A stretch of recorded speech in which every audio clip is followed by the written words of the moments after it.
I'm delighted to be here with Dr. Mike Brooks, CEO of PatientSource and Chief Medical Officer as well. Lovely to meet you. Mike, can you tell us a little bit about the inspiration for PatientSource and how it started? So many years ago, many moons ago, I was a junior doctor. I'd qualified from university and was let out on the wards, and I spent a lot of time as a junior doctor chasing bits of paper around. You know, you finish medical school and you think that finally I'm going to be able to see patients, diagnose things, prescribe treatments, make a difference. Do what you were meant to do, yeah. The reality is you are quite a highly paid admin monkey, and what you do is you spend a lot of your time following senior doctors on ward rounds, writing plans on the paper folders, and ringing up labs and chasing results. Yeah. And it's slightly disheartening, but what became really apparent was how inefficient it was. I was required to do things like go ring up the lab and write down the blood results for a patient in a grid of in a paper folder, because that was a more convenient format. And it was a waste of time. I'd be asked to rewrite a drugs chart. So these were all on paper. This was only in 2009, you know. Wow. And what you would do is you would sit down at the desk with a stack of drugs charts that needed rewriting because the nurses had run out of columns to sign. You'd flip open one drugs chart, and you would flip open the new one, and you would just copy across. And the excuse was, oh, it's an opportunity to review the prescription. I can tell you now, no doctor at 3 a.m. went and rechecked all of the medicines. There's about 60 things you have to check with each prescription if you're to do it properly. That does not happen in the paper world. And so it started to dawn on me, this is probably quite risky. Yeah. And then as time went on, I was starting to see hard evidence of mistakes.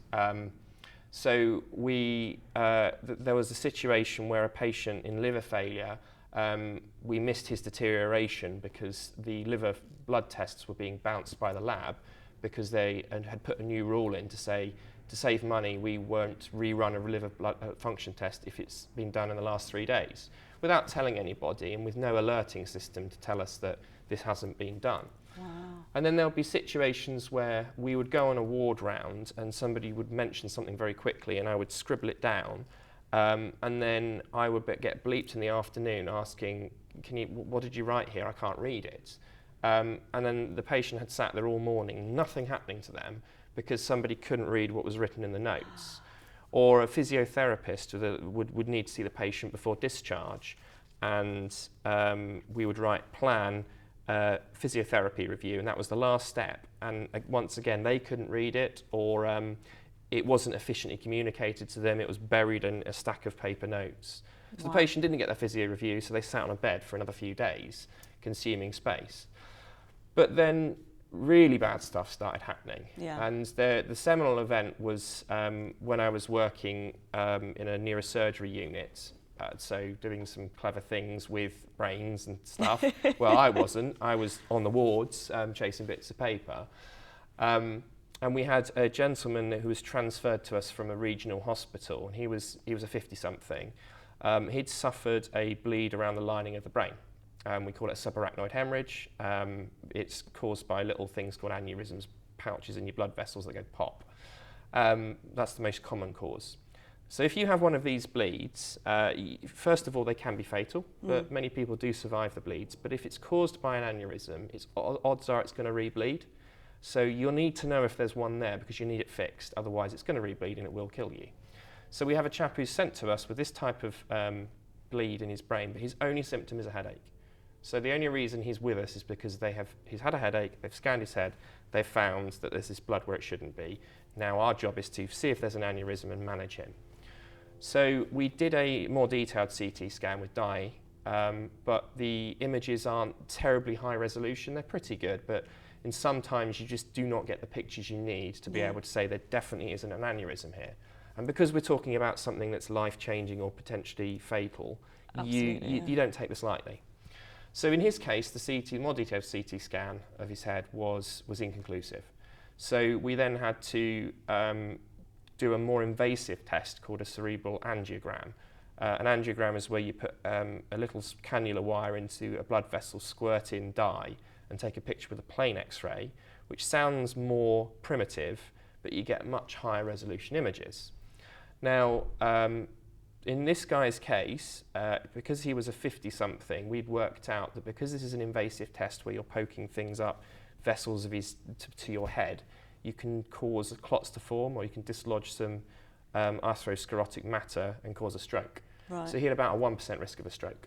So my job was to sit down with him with a big trefoil A3 consent form and go through the risks and the benefits of this procedure. And so I'd never actually done this procedure at all. It wasn't me who was going to do it, yet I was being asked to do the consent, as was the common case in those days. So I sat down, we went through the risks and the benefits, and we'd worked out that 1% risk of stroke if we do the procedure, but based upon what we've seen on the scans so far, he had probably a 40% chance of a rebleed from an aneurysm that we hadn't found, and of that 80% fatality. Right. So, you know, he's looking at a significant, 30% chance of death here if he doesn't do it. If he has an aneurysm, we don't find it. So, goes down to the ward, goes down to the angiogram suite. He signed the paper quite happily. He goes down to the angiogram suite, and I went down with him. The radiologist draped him in the relevant sterile drapes, gave him a bit of local anaesthetic, made the incision, started threading the cannula wire up. And above the angiogram table are some screens that are showing you the images from the fluoroscopy X-ray arm. And so he injects the dye, and you see these pictures pop up, and you see the dye flash through all the vessels.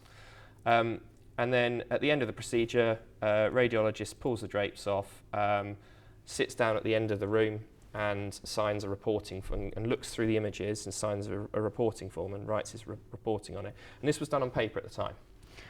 So that then goes up to the ward with the patient, and then on the ward round on the following day, so we're on a ward round. We've got a trolley full of notes. I've got the consultant neurosurgeon who's dragging me around from patient to patient, and we get to the bedside of this 50-year-old, and he says, "Tell me what the angiogram showed." So I flip open the paper folder and go to the investigation section, and there's nothing there. And it's this piece of paper's gone.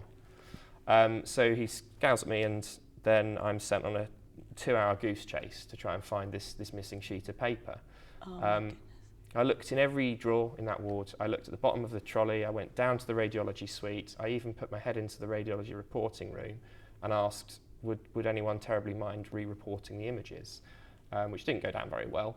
I was then told that the way the images are captured on this particular system, they're not captured permanently. They're just interpreted, and once the report's done, that's it. The video bit is not retained.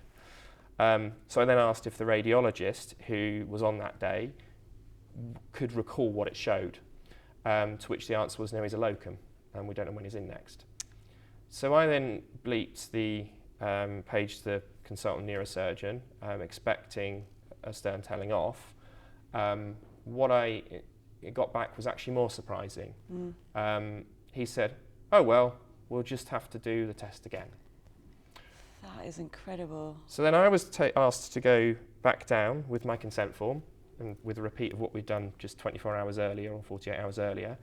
And I was fed with a line to say to the patient, and the line was, we did not get the results we wanted, which was bending the truth quite substantially. So I sat down with the patient, and I went back through the risks and the benefits, and he was fine with it. He took it very well, and he even made the joke, "Just please go through the same hole you made. I don't want another one in me, thanks." And all for a bit of paper. That's incredible. he went down to the angio suite, and guess what happened this time? He stroked. No. And the last time I saw him, he was in a wheelchair, couldn't talk, couldn't walk, no use to the right side of his body. And that was because we lost a sheet of paper.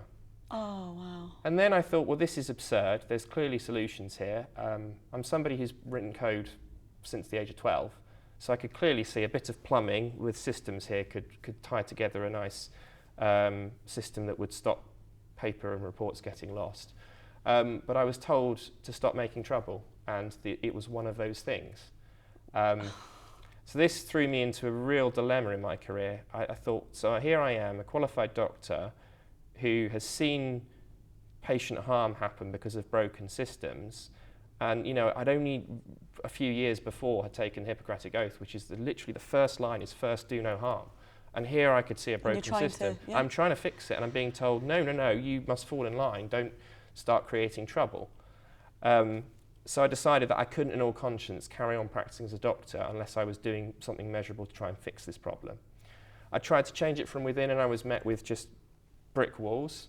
So I thought, okay, well, we'll have to change it from the outside then. Why don't we invent a system that would solve such problems, would be easy to use, so doctors would adopt it, and avoid human error. Exactly, reduce the patient risk.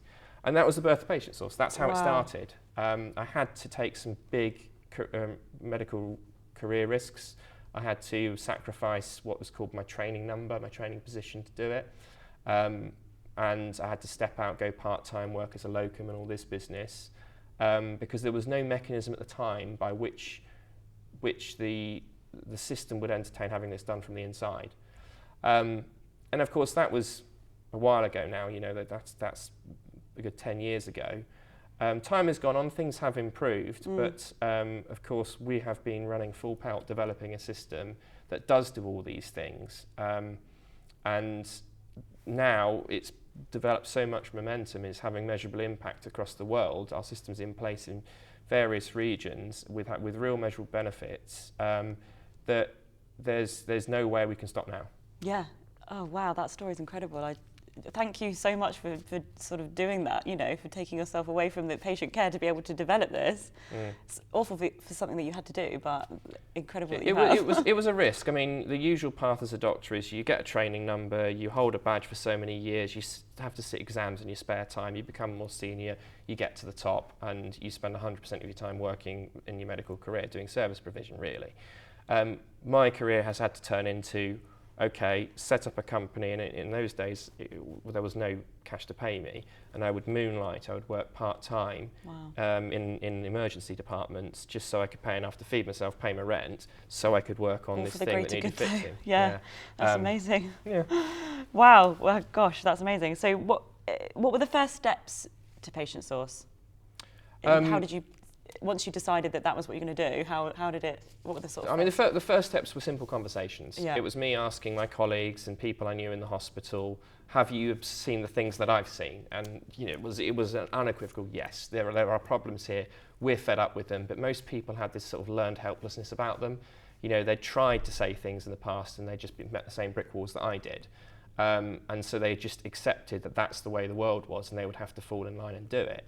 And they were very enthusiastic. They were very keen for someone to solve these problems.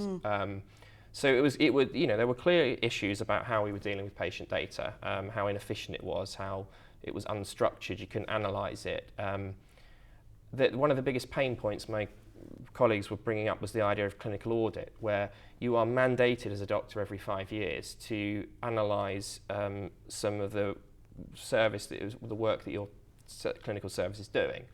And to do that, we had to literally go to the medical records library, pull out 10 folders of patient cases in the area we're looking at. So I once looked at an issue to do with spinal cord compression. So I would pull out all the folders of cases of spinal cord compression, and I was looking to see if we were following the national guidelines.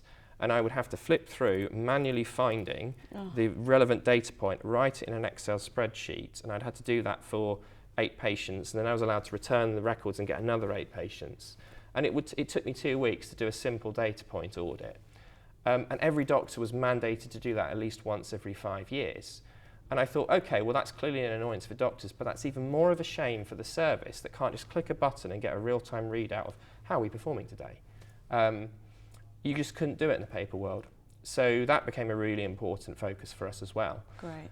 After the conversations, I put my head down and I started writing code. I started writing a prototype to then go back to these people and say, okay, well, you told me that this was the kind of system you'd want, so here's what I've knocked up, what do you think? And of course the feedback was really good. They liked the fact that it was a familiar workflow. And once we got that far, that's when things started getting serious. Amazing. Wow. So PatientSource really is clinicians, designed by clinicians for clinicians. Yeah. Incredible. Oh, wow, it's been so amazing to hear the story. Thank you so much, Mike. Yeah, thank you for joining us, CEO of PatientSource. Thank you.